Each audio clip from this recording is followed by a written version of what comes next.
Maligayang araw sa inyo lahat. Kayo ay nakikinig sa Ang Salindiwa Podcast. At para sa episode ngayon, ating pag-uusapan ang kahalagahan ng self-awareness o ang pagkakaroon ng malay sa sarili. Ano nga ba ang self-awareness?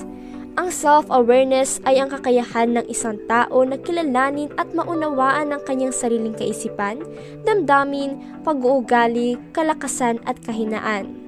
Kasama rin dito ang pag-unawa kung paano naaapektuhan ng ating mga salita at kilos ang ibang tao. Ngunit ang tanong, paano nga ba natin mapalalim o mapaunlad ang ating self-awareness? Una, maglaan ng oras para sa araw-araw na pagninilay o reflection.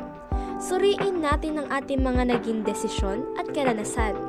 Ikalawa, maging bukas sa feedback o puna mula sa ibang tao, sapagkat makakatulong ito upang makita ang mga bagay na maaaring hindi natin napapansin sa ating sarili. Ikatlo, matutong kilalanin at unawain ang sariling emosyon upang hindi madaling matangay ng bugso ng damdamin. Tandaan, ang pagkilala sa sarili ay isang tuloy-tuloy na proseso. Sa bawat hakbang ng pag-unawa sa ating sarili, mas nagiging malinaw ang ating direksyon at mas nagiging makabuluhan ang ating paglago bilang isang tao. Hanggang sa muli, ito ang Salindiwa Podcast. Maraming salamat sa pakikinig.